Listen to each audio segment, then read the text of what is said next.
그죠? 비움과 채움 이거 두 가지 다 잘 하셔야 되고요. 해독에 그 해를 끼치는 거 조금 생소한 분도 계실 텐데요. 뭐 여기는 워낙 또 건강에 관심이 많으신 분들이 오셔가지고 일단 우리 박춘묵 원장님 그 을지로의 더 맑은 클리닉 네 원장님이시고요. 그다음에 대한기능의학회 이사, 대한정주의학회 학술 이사님이십니다. 원래 의사 선생님 대상으로만 강연을 하시는데 이렇게 일반인 대상 강연에도 나와주셨습니다. 준비되셨나요? 네, 앞으로 모시겠습니다. 큰 박수 부탁드립니다. 네, 박수를 많이 칠수록 혈액순환도 잘 된다는 점. 네. 중금속 검사와 대상으로는 강연 경험이 별로 없다 보니까 좀 제가 하는 거가 좀 어려울 수도 있는데 슬라이드 글자 하나하나에 너무 신경 쓰지 마시고 그냥 말의 흐름과 그 흐름을 잘 따라와 주시면 될 것 같습니다. 일단 중금속 하면은 딱히 정의된 게 과학적으로 딱 정의가 되지는 않았습니다. 일반적으로 칼슘 원자번호보다 원자번호가 높은 걸 중금속이라고 말하는데 그냥 뭐 이렇게 어렵게 생각할 거 없고요. 그냥 몸에 해로운 금속이 중금속이다. 그냥 이렇게 쉽게 생각하시면 되는데 그리고 주기율표에서 이 복잡한 것들 뭐 다 알 필요는 없고요. 주로는 수은하고 납하고 비수하고 카드뮴, 알루미늄 이런 것들이 건강에 되게 유의한 녀석들이다. 그리고 주로 이런 여러 가지 주요한 사건들이 있었어요. 뭐 이거 하도 많은 사건들이 있지만 시에 이제 중금속 남 나오신 건 알고 계시죠? 이렇게 위해 물질들은 그 사건이 터져야지 이제 그 위해 물질에 대한 어떤 검사를 할 수 있는 규정 같은 게 만들어져요. 그래가지고 일단은 대놓고 안 좋은 거는 기본적으로 안 먹는 게 좋겠습니다. 그리고 꼼장어 수은 진짜 많아요. 그래서 여러분들 중에서 이런 거 드시는 분도 있잖아요. 먹지 말라는 얘기가 아니고요. 어쩌다 한 번은 먹으셔도 좋은데 이게 정말 환자로 이제 중금속 때문에 환자로 오시는 분들 보면은 일주일에 5번씩 먹어요. 이런 분들 있어요. 수 너무 신나가지고 한 달에 한 5번 이렇게 막 갔었는데 와이프가 상태가 이제 멜랑콜리해지더라고요. 그랬더니 이제 와이프가 혈액에서 수은이 높아지더라고요. 그래서 이 정도 먹어도 올라갑니다. 그래서 이따가 또 기준이 나와요. 잠시 모유에도 있습니다. 안타까운데 저는 이렇게 생각해요. 분들 결혼해서 아이 갖기 전에 그래도 그런 경험하기 1년 전쯤에 미리미리 중금속 검사 정도는 해봐서 만약에 아마 하면 10명 중에 1명 나올까 말까 그럴 거예요. 건강한 사람들은 하실 필요 없고요.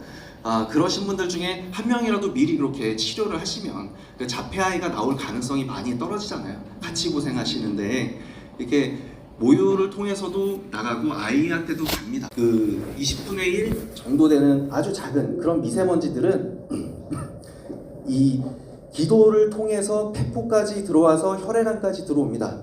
차라리 사이즈가 큰 미세먼지는 기도에 걸려서 가래로 나가요. 근데 너무 작은 미세먼지들은 이게 폐 안으로 들어와가지고 이게 정말 진짜냐? 물론 조금 더 작은 미세먼지예요. 이 미세먼지가 적혈구랑 같이 이렇게 관찰되는 게 보이시죠? 이게 이런 미세먼지에 노출을 시키면 1분 정도 지나면은 우리 혈액 안으로 들어오고 30분 정도 지나면 혈액에서 피크를 쳐요. 정말 이런 미세먼지로 인해서 면역세포들이 이제 염증 물질을 분비하고 뭐 기침도 하고 가래도 뱉고 여러 가지 문제가 생기게 되는데 어떤 연구를 보니까 대기오염에 노출입니다. 그래서 중국발 미세먼지가 그냥 괜찮은 건 아니에요. 괜찮은 건 아닙니다, 정말. 그래서 진짜 이게 여러 논문들이 있는데 미세먼지가 많은 해에 심근경색이나 협심증 발병률도 높고 사망률도 꽤 높습니다. 통계학적으로 의미가 있는 얘기들이고요. 그리고 이제 중금속에 대해서도 뭐 여러 가지 중금속이 심장이나 뇌혈관 질환의 리스크를 높여준다. 심장에 있는데 왜 이 중금속에 대해서 그렇게 우리가 무관심했을까? 치료 방법이 그동안 별로 없었어요. 치료를 잘 못하니까 검사를 안 했어요. 아마 그동안 지금 요양병원에 병명도 모르고 누워있는 수많은 아마 그러신 분들 중금속 환자 꽤 나올 거예요. 그리고 신경과 선생님들한테 부탁해서 얘기를 해봤더니 꽤 많이 나오더라고요.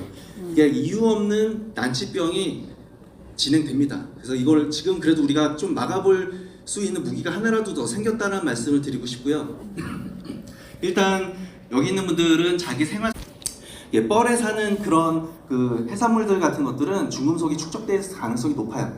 우리나라 근해도 이미 중금속이 오염이 돼 있어요. 그래서 우리나라 소금을 그냥 쓰면은 중금속이 있습니다. 그래서 이거를 증류를 해가지고 NaCl만 97% 정도 되게 이게 모아놔요. 이게 몸에 해롭거든요.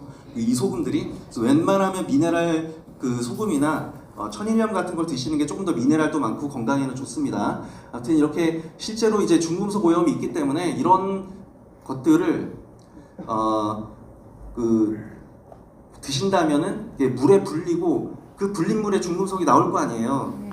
그 물을 버려야지. 이 물이 진짜야 하고 그 물로 이제 국물 끓여 먹으시면 안 되는 겁니다. 국수 삶은 물도 마찬가지예요. 그거 버리셔야 돼요. 티백, 그 차 끓여 마신다 그 티백 아까워서 한 번 우려 먹고 두 번 우려 먹잖아요. 저희 식약처 권고 사항에 따르면 3분 이상 우려 먹지 말아라. 3분 이상 우리시면 중금속이 배출됩니다. 그리고 참치 같은 큰 생선은 중금속이 있으니까 적당히 먹자. 산모들은 웬만하면 참치를 안 드시는 게 좋습니다.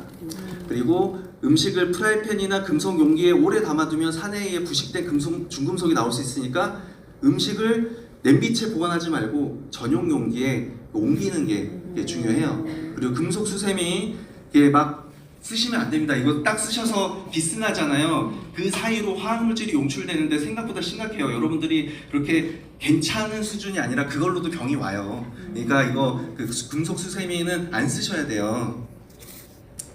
그리고 또 이게 정리가 된 건데 실내 먼지 없도록 청결 유지하시고, 그리고 동물 내장은 무조건 이제 웬만하면 피하시는 게 좋아요. 그 소간 맛있는데요. 맛있는 거 알죠?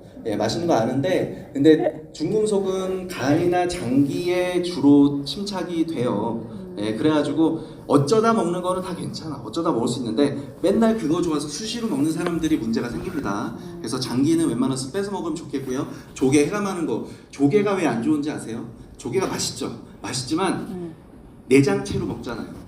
그렇죠? 조개 내장채로 먹다 보니까 아무리 걔네가 속에 있는 장에 있는 거를 이제 토해가지고 해감을 하더라도 그 내장채를 먹다 보니까 이제 그 비소 같은 중금속들이 몸에 들어오게 됩니다. 톳에 비소가 많아요. 그래서 톳은 하지만 그 물에 불리고 데치는 과정만으로도 80%는 제거할 수가 있습니다. 그나마 열심히 비소가 있는 음식들, 현미밥 같은 것도 그 껍데기에 농약 묻어가지고 그 비소가 이제 중독이 되시는 분들이 있거든요. 좋은 거 먹다가 그러시면은 이제 발진도 생기고 이상한 잡증상들 생깁니다. 참치에 대해서는 이제 여기 임산부 기준으로는 통조림을 일주일에 400g 이하로 섭취해라. 이게 되게 애매하잖아요. 통조림 한 통 보통 사 먹는 게 150g이에요. 그러니까 일주일에 먹어봐야 2통 정도 먹어라. 그 정도로 생각하시면 편하고요. 한 번 드실 땐 참치캔밥 매일 먹으면 이제 이상 먹을 수 있잖아요, 그렇죠? 이게 안 좋은 거는 아무리 맛있어도 가끔 먹어야 된다. 그렇게 이해하시면 되겠고, 어린애들 같은 경우에는 이것 좀 어린애들 같은 경우에는 그러니까 제가 생각하기엔 이래요. 참치를 일부러 애들한테 맛들리진 않았으면 좋겠다. 애들이 참치만 먹어요. 그 좋아하는 애들은 이제 그런 애들이 뭔가 문제가 생긴단 말이에요. 그래서 어쩌다 한번 먹지만 일부러 애들을 참치 중독을 시키지 말자. 그리고 요거는 이제 슬라이드 같은 거 사진 찍 깨끗이 세척하면 더 안전하게 사용할 수 있다. 이 만들 때 그 껍데기에 묻어 있는 금속이 용출돼서 나옵니다. 그리고 금속제 프라이팬은 세척 후 물기를 닦은 다음 식용유를 두르고 달구는 방법을 3-4번 반복해서 사용했으면 좋겠다. 처음에 그렇게 하는 게 좋겠어요.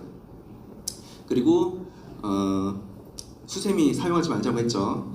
이런 것들은 처음 살 때 한 번만이라도 잘해두면 좋은 거니까, 이거 실생활에 적용이 되는 거니까 해주셨으면 좋겠고, 그럼 중금속 불편할 수 있어요.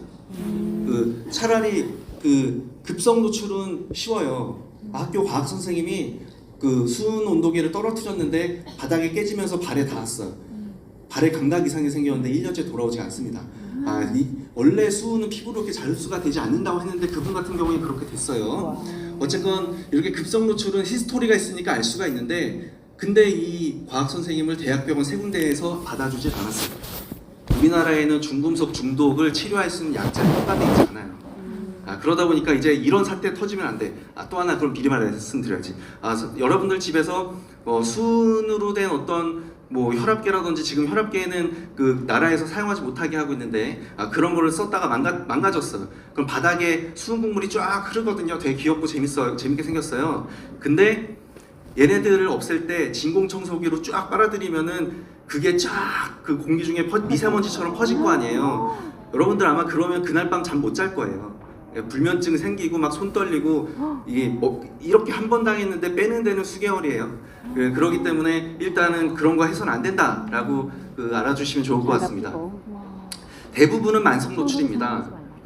맨날 회 같은 거 먹었는데 어느 날부턴가 손이 저려 뭐 이런 애매한 증상들, 통증 클리닉 가고 근데 그쪽에서 아무리 주사 맞아도 낫지도 않아. 뭐 이런 애매한 증상처럼 생기는데 어쨌건 어느 병원을 돌고 돌아도 낫지 않는 이상한 난치 환자들은 한 번 정도는 생각을 해보셨으면 좋겠어요. 그 중에서 한 명씩은 나오는데 제가 이제 예전에 중금속 환자를 열심히 이제 보려고 생각했을 때 신한 환자 중에서 3명 중에 1명이 중금속 환자였어요. 중금속을 보려고 본 게 아니라 안 나가지고 돌다 우리 병원에 왔는데 검사해보니까 중금속이 나온 거야. 딴 병원에서 그만큼 중금속에 대해서 관심이 없었다는 거죠. 그래가지고 제가 그동안 환자를 모아가지고 치료할 수 있는지 해봤어요. 그랬더니 치료가 됩니다. 모든 사람이라고 할 수 없지만 치료가 돼요. 그래가지고 학회에 발표를 하고 그 중금속 치료를 이제 많이 알리고 있습니다. 중금속 증상이 이제 어려운 거는 이건 굉장히 복잡한데 그냥 간단하게 들으세요. 유전자의 그 시그널로 인해서 단백질을 만들거든요. 근데 내가 원하는 단백질이 아니라 뭐 하나 이상하게 생긴 단백질이 나오는 거야. 기능을 조금 특이하게 해요. 그러면 뭔가 이상하겠죠. 건강해지지가 않는 거예요. 그 유전자 자체가 손상됐어. 그러면은 암이 생길 수가 있겠죠. 그리고 유전자가 손상됐는데 죽이지 않아도 될 것 같아. 복구는 어느 정도 되는데 근데 기능이 완전 돌아오진 않아요. 이런 걸 노화된 세포라고 하거든요. 그 기능이 돌아오지 않고 계속 자기 혼자 복제가 되면 암세포가 되는데 기능은 조금 돌아오다 말았는데 복제하는 기능만 없앴어. 요게 노화된 세포예요. 우리 몸에 노화된 세포가 많아지면 어떻다? 어렸을 때처럼 안 되는 거예요. 그래서 건강을 처음부터 잘 지키는 게 중요합니다. 그쵸? 중금속은 이런 유전자, 단백질의 구조 같은 걸 다 이제 망가뜨릴 수 있고 다른 금속보다 지가 먼저 붙어요. 그러니까 원래 우리가 만들고자 하는 거 말고 다른 게 만들어지다 보니까 기능이 이상해져요. 그래서 이상하게 소화되고 이상한 물질 만들어지고 이런 물질이다 보니까 이게 머리에 맞냐, 발에 맞냐, 간에 맞냐 등등에 따라서 증상이 지 멋대로 생길 수가 있는 겁니다. 이미 어떤 중금속이 어떤 물질에 노출되면 어떤 중금속이 많고 어떻게 외워요? 외우지 말고 그냥 이런 것도 있다. 보시면 고혈압 당뇨가 있잖아. 근데 고혈압 당뇨 때 중금속 검사하자고 들어본 사람이 있어요? 없죠. 의사들이 아직 관심이 없어요. 그러니까 이거는 이상한 여러 가지 잡증상이 같이 있는 사람들은 한 번쯤 검사를 생각해보고 있으면은 미래에 암이 생길 걸 막은 거예요. 그렇게 생각하시면 됩니다. 또 다른 이제 또 중금속에 대한 증상과 이런 것도 있는데 이런 건 그냥 그걸 보고선 당신은 딱 납중독입니다라고 할 수가 없고요. 그냥 이러면 중금속 몇 개 한 방에 검사하셔야 되는 거예요. 그냥. 그리고 또 하나 중요한 게 제가 이제 난치 환자를 많이 보다 보니까 전국에서 빙글빙글 도는 환자들이 오면은 중금속이 이렇게 많고요. 또 하나는 신경의 회복에 도움을 주는 거다 보니까 얘가 결핍이면은 신경이 회복이 안 돼. 예를 들어서 역상결핍인 사람은 맨날 편두통이 있었어요. 그 신경이 회복이 안 되니까. 근데 어떻게 교통사고가 나가지고 다리를 쪘네. 근데 이 신경통이 낫지를 않아. 무슨 주사를 맞아도 안 낫고 수술을 해도 안 나요. 엽산이 들어가서 회복이 될 수도 있기는 한데 너무 오래되면은 신경에 비가역적인 손상입니다. 안 낫는 신경 손상이 와요. 그래서 그 의대 교과서에 써 있어요. 엽산 결핍 빈혈이 있으면 이거를 치료해야 된다고. 근데 의사들이 엽산결핍 검사를 잘 안 해요. 근데 요즘에 좀 합니다. 보니까 저는 뭐 일주일에 몇 명씩 꼭 엽산결핍이 나와요. 그러면은 이게 임산부들 다들 알고 계시죠? 그 엽산 그 안 먹으면 그 비형아 나올 수 있다는 거 다 알고 계시잖아요. 흔해요. 그 시기를 엽산 안 먹으면 엽산결핍이 올 수가 있어요. 엽산결핍이 오시면은 이제 엽산의 유전자를 검사를 합니다. MTH8 유전자 검사를 해가지고 이 유전자에 문제가 있으면은 이 사람은 엽산이 활성형 엽산으로 바뀌는 게 잘 안 돼요. 그러면은 엽산을 먹어도 증상 개선이 잘 안 돼. 그러면 활성형 엽산을 따로 먹여야 됩니다. 그래서 활성형 엽산 제품들이 이제 병원에도 있고 인터넷으로도 투아트레폴릭이라는 성분으로 이게 상품으로 검색을 하시면은 활성형 엽산들을 구할 수가 있어요. 이분들은 활성형 엽산을 평생 먹어야 돼요. 이런 유전자의 변이가 있으면 평생이라고 하니까 어감은 되게 안 좋죠. 이제 뭐 두세 달 열심히 먹은 다음에 일주일에 한 두세 번 정도 먹어주시면 돼요. 그냥 생각날 때마다 한 번씩만 먹으면 엽산결핍이 안 와요. 이상한 증상 있으신 분들 엽산하고 중금속 한번 체크해 보시고, 이게 엽산결핍만 있으면 그냥 엽산만 먹는 게 차이가 상당해요. 이 유전자 변이가 있으신 분들은 맨날 바카스를 달고 살아. 이거 안 먹으면 일상생활이 안 돼요. 근데 먹으면은 좋아져. 뭐 이런 식인 거예요. 그래서 이분들이 보니까 유전자가 어떤 유전자가 망가졌느냐에 따라서 해독 능력이 정상인은 100인데 50밖에 안 되던지 10밖에 안 되던지. 그래가지고 이런 분들은 이제 엽산이랑 이런 걸 보충해주면은 그래도 이상한 병이 생기기 전에 막을 수가 있습니다. 암이 더 잘 생겨요. 이 MTH8 유전자 변이 있으면 유산 훨씬 더 잘 됩니다. 이것만 먹어도 해결되거든요. 이것만 먹어도 이제 해결이 되는데 이제 모르니까 이제 망하는 거예요. 중금속 검사를 언제 하냐? 어느 병원을 가도 잘 안 나. 피부 질환이 잘 안 나. 만성 질환의 원인 치료가 되는데요.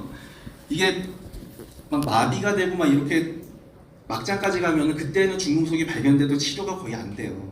그래서 증상들이 이상한 증상들이 있을 때 빨리빨리 치료해야 됩니다.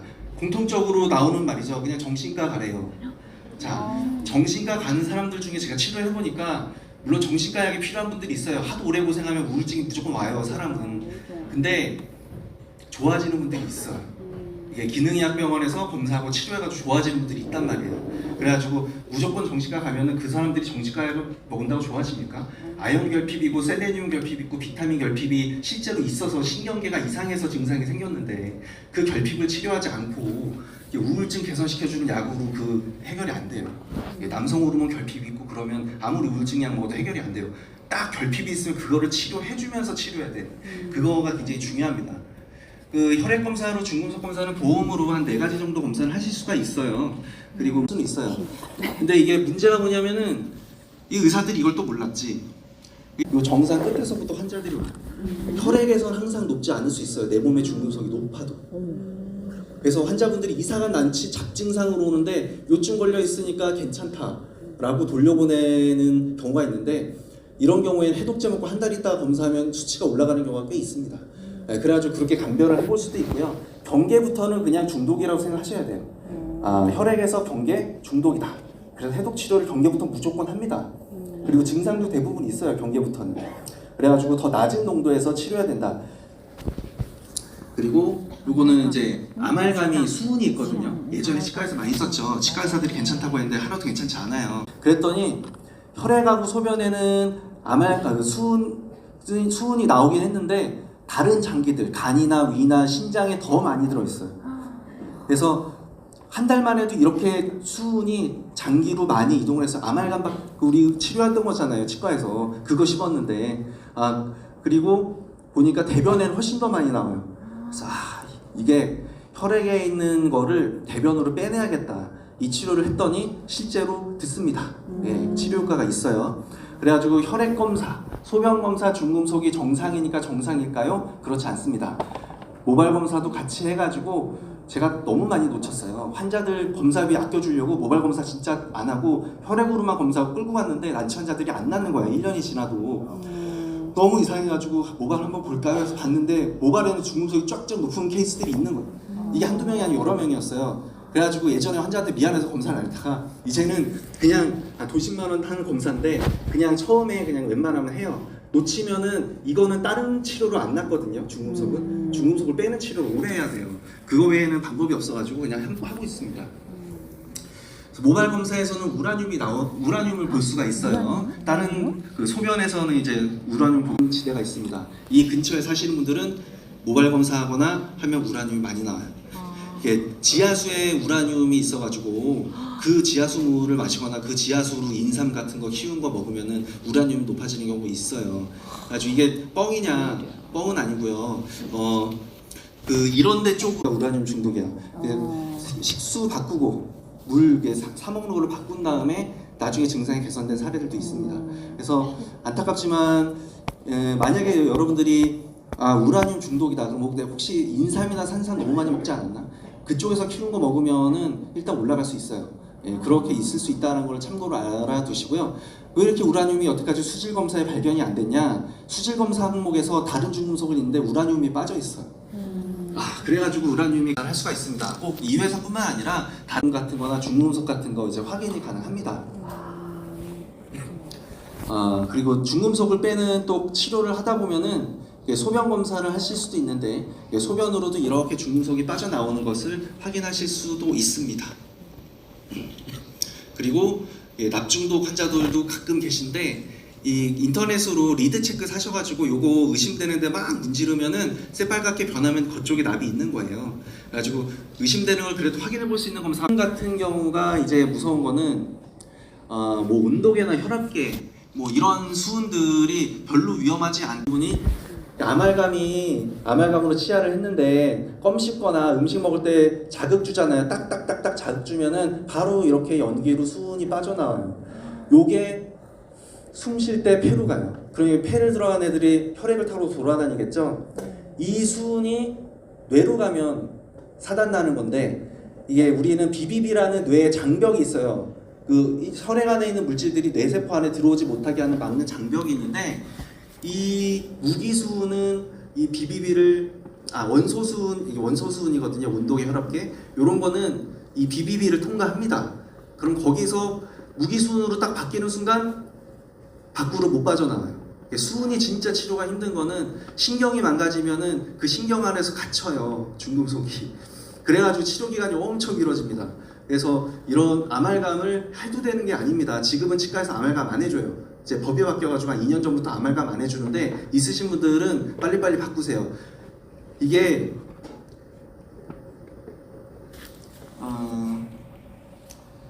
특징이 수은의 특징은 반감일 수가 있어요. 이런 문제가 있기 때문에 지금 증상이 없어도 치료를 하고 하셔야 됩니다. 뭐 암 걸린 다음에 하시면은 쓸 수 있는 약이 제한이 돼요. 항산화제 만들어만 못 쓸 수 있어요, 암 환자들한테. 근데 중금속 환자들은 항산화제 막 때려 부어야 되거든요. 얘네가 산화 손상을 일으키기 때문에.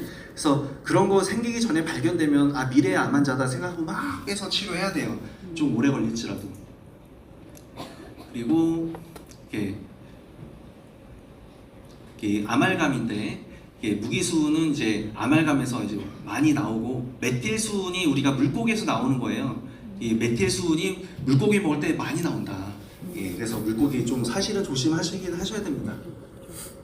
요게 우리 계속 이제 스트레스 받는 게 잘못된 논문들, 잘못된 자료들 같은 게 사람한테 이제 근거로 이미 만들어지면 그 근거를 바꾸는데 10년, 20년 걸려요. 이미 논문이 쫙 나오면 그 논문을 반박하는 논문을 만들기가 굉장히 어려워져요. 그 현실 세계에서는 이게 그 여러 가지 우리가 모발 검사고 혈액 검사고 참고치가 있잖아요. 근데 우리가 환경오염이라고 말하는 수치가 있는데 그 수치가 굉장히 높은 수치여야지 이상이라고 돼 있어요. 그러니까 이제 실제 환자를 보지 않는 그냥 이런 거 산업만 보시는 선생님들께서 그냥 괜찮으니까 계속 일하세요 뭐 이렇게만 이제 돌린 건데 제가 환자를 보니까 그거보다 훨씬 낮은 농도에서 막 발진 생기고 막 머리 아프고 잠 못 자고 각종 증상이 생겨서 오신단 말이에요. 그러니까 이 수치들 이거보다 훨씬 낮은 수치에서 문제가 생긴다라는 것을 모두 알고 있으셔야 됩니다. 여하간 뭐 저희가 대부분 우리가 환경오염 때문에 생기는 수은 같은 경우에는 모발 검사랑 혈액 검사로 하시면 됩니다. 이제 물고기 먹어가지고 생기는 그 수은이 대부분이기 때문에 납 같은 경우에도 이제 화장품이나 페인트 칠 뭐 그런 데서 들어올 수가 있어요. 그래서 정체불명의 무허가 화장품 이 장에서 철을 더 잘 흡수하기 위해서 그 이온 채널을 열어두는데 그 채널이 중금속도 엄청 빨아들여요. 철결피빈 상태로 살아가면은 독이 더 잘 들어와요 몸에. 그래서 그런 것들 이제 같이 고려해 주시고 이것도 아까 전에 말씀드린 것처럼 납중독도 이 노출치가 저희 병원에서 하는 검사의 정상치는 3.3 이하거든요. 근데 여기는 애들이 10이 넘어야지 문제가 생긴대요. 이거 3.3 근처만 가도 이미 제정신이 아니에요. ADHD 오고 애가 잠 못 자고 막 승질 부리고 난리가 아닙니다. 그래서 이렇게 높은 수치면 이미 거의 장애처럼 됐을 때가 이렇게 높은 수치예요. 30이야. 30이면은 이미 막장이지. 이게 문제예요, 문제. 이렇게 산업이 문제야. 그리고 그 혈액 남농도가 1 상승하면 IQ 떨어진다고 써 있네요. 그래서 ADHD가 2세 전후가 이제 남농도가 최고인데 인지장애는 4세부터 생긴다는 거죠. 애 때는 몰라요. 애가 문제가 있는지 없는지. 그리고 애는 소량의 도구로도 문제가 생겨요. 어른보다 조금 들어있는데. 그래가지고 이렇게 애들을 뭐 킬레이션 주사를 한다는 등 하는 이유가 나 빼려고 하는 겁니다. 예, 그런 또 이유가 있는 거고요. 또 비소 같은 경우는 해산물에서 이제 많이 들어옵니다. 근데 해산물에서 들어오는 비소의 상당 부분은 크게 해롭지는 않아요. 한 3일 정도 지나면 몸에서 빠져나갑니다. 그래서 이제 중금속 검사하기 한 3일 전에는 해산물 아무것도 먹지 말고 오세요 얘기를 해요. 그러니까 비소로 인한 오해를 하지 않기 위해서.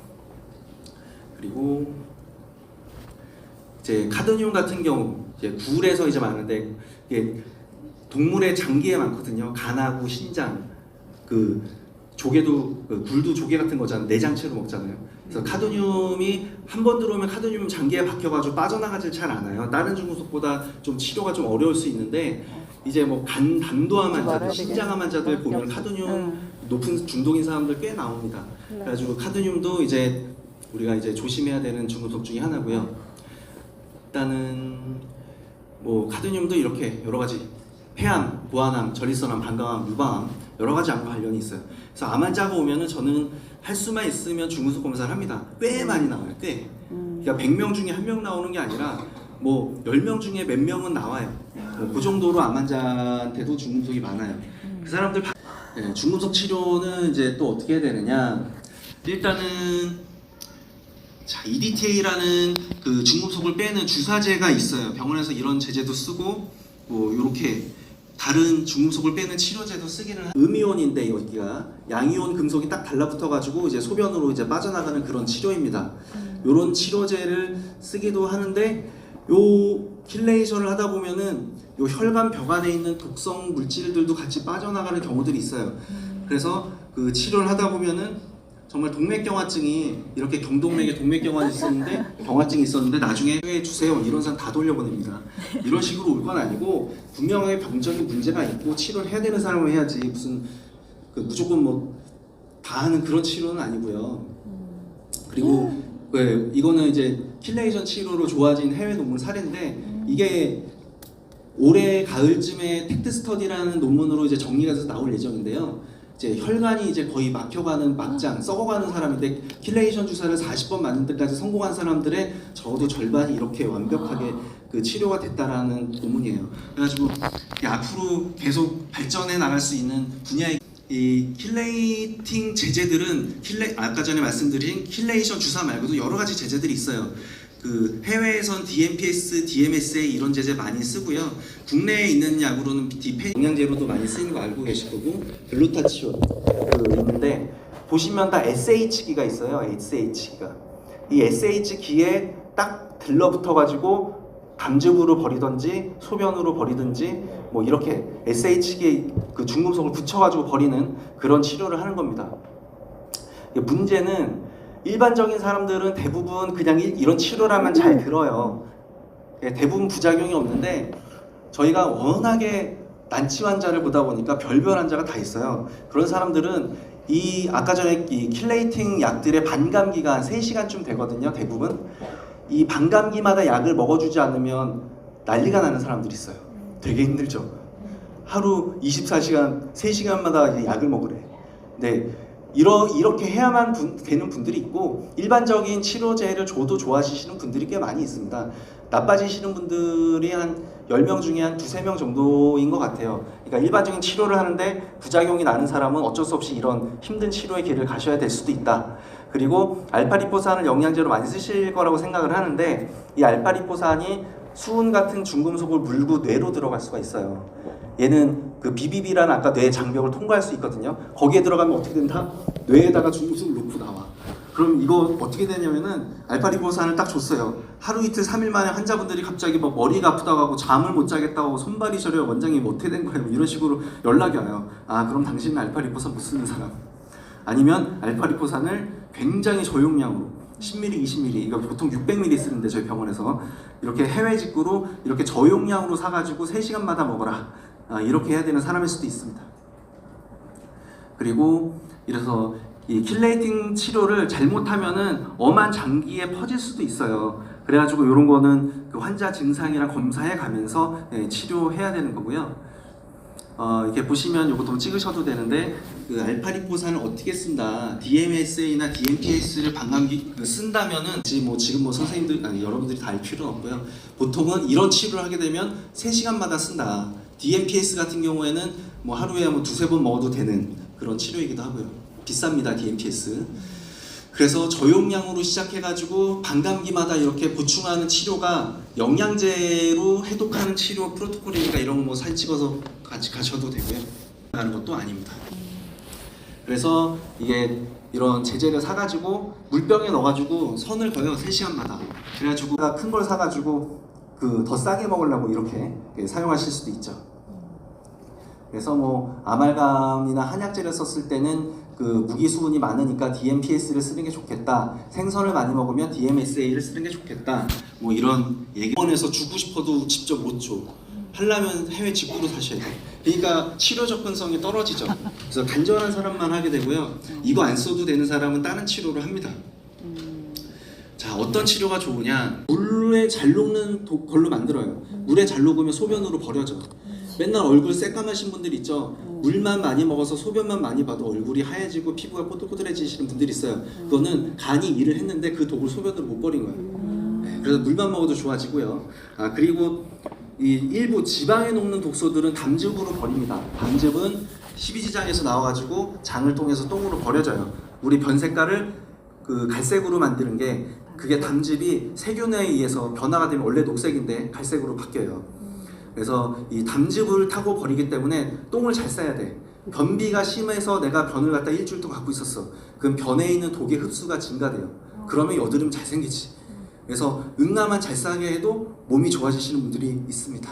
그래서 한 연구인데요. 팝스라는 독소가 있어요. 그 석유화학 독소인데 농약에 주로 들어가는 그런 살균제에 들어가는 독소들인데 우리 몸에 한 번 들어오면 10년, 30년 몸에서 안 없어져요. 이 구조물들이 이거를 갖다가 먹였어요, 쥐한테. 이 먹인 다음에 나중에 그 똥으로 배출되는지를 봤는데 이거는 똥으로 거의 배출이 안 됐는데 올레스트라라는 걸 먹였어요. 이 올레스트라가 뭐냐면은 지방 맛은 나는데 이 사이즈가 커가지고 우리 몸에 흡수가 안 돼요. 근데 이 지방 덩어리에 이 팝스라는 독소들이 들러붙어가지고 똥으로 엄청 나왔어요. 그건 뭐냐? 아니 어떻게 혈액에 있는 독이 똥으로 나오지? 그거는 담즙을 통해서 그 독소가 배출이 됐는데 이 담즙이 비누에 잘 녹아요. 그러니까 이 담즙이 이 지방이 녹아가지고 똥으로 같이 배출된 거예요. 이거를 봤을 때 우리가 몸에 들어오는 독의 상당량이 담즙을 통해서 똥으로 나갈 수 있다. 근데 그럼 맨날 똥 싸면 좋아져야 되는 거 아니냐? 그런데 안타깝게 이 독소의 상당 부분이 장에서 영양소와 함께 재흡수가 됩니다. 70%, 90% 재흡수가 돼요. 그러니까 일반적인 간장약만 먹으면 간에서 해독해서 버리고 똥 싸기 전에 재흡수되고 계속 반복돼서 우리 몸에서 안 빠져나가요. 그래서 이거를 해독을 하려면은 이 똥에서 굳혀가지고 똥 직접 나갈 수 있게 이런 약을 줘야 돼요. 흡착제들을 줘야지 되는데 실제 흡착제를 줬을 때 중금속이 해독되는 사람들이 꽤 많았습니다. 굉장히 중요한 거예요. 숟가루 같은 거 먹는 이유가 이런 흡착제 먹는 거고요. 그 섬유질 먹으라고 하는 이유가 섬유질을 먹으면 중금속이나 이런 팝스 같은 독소가 묻어서 똥으로 더 많이 나가요. 그래서 그 커피 간장을 하는 것도 커피 간장을 하면 담즙이 굉장히 순간 배출이 돼가지고 똥으로 나가버리잖아요. 담즙이 재흡수될 시간을 안 주고 버려야 돼요. 그렇게 해독 치료를 하실 수가 있겠습니다. 그 섬유질을 먹었더니 그 더 독이 잘 버려졌다. 이제 지금은 전 GI 디톡스라는 약을 쓰는데 이 두 약을 비교하면 효과가 거의 똑같습니다. 근데 GI 디톡스가 장 트러블은 조금 적어요. 요거는 그러고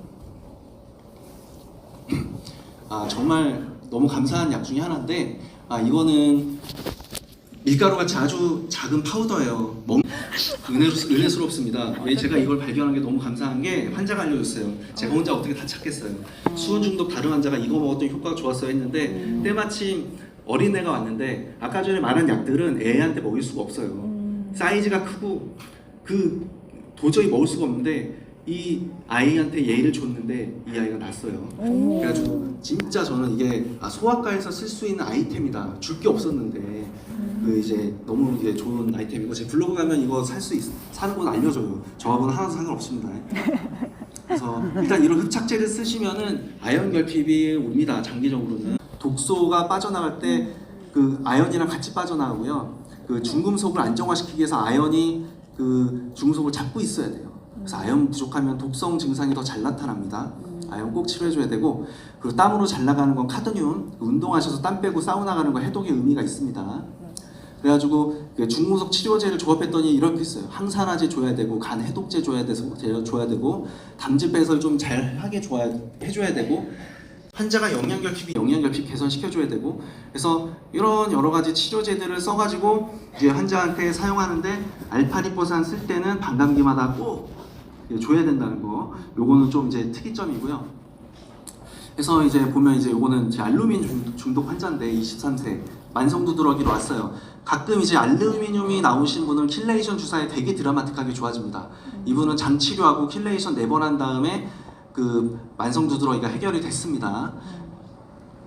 그리고 뭐 이분은 이제 37세 남자인데 2년 전부터 시작된 소화불량, 그다음 등의 통증.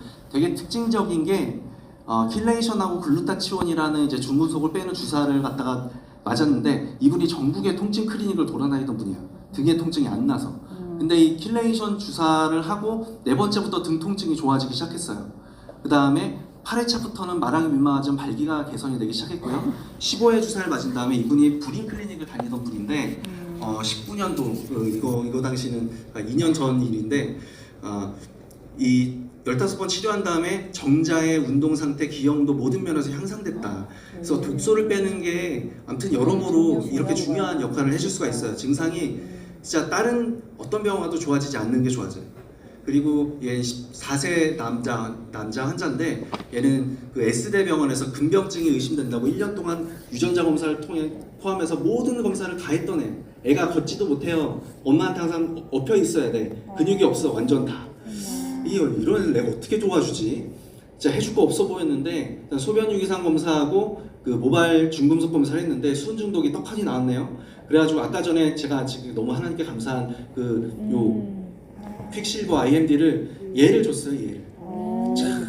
참 하나님 감사한 점.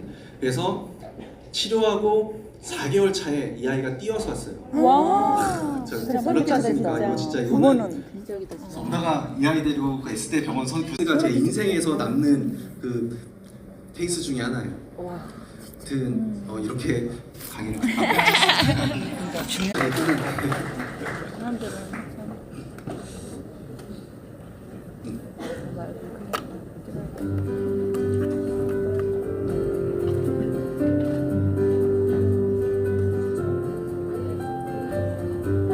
네, 강연 잘 들으셨죠? 네. 제가 제 얘기를 잠깐 하면 제가 사실 비소가 조금 높았었거든요. 그래서 이제 지금은 정상이 됐는데 중금속 해독의 중요성 오늘 강연 들으셨으니까 이제 그런 것도 좀 주의하시면서 식습관이랑 생활습관 잘 하시면 좋을 것 같습니다.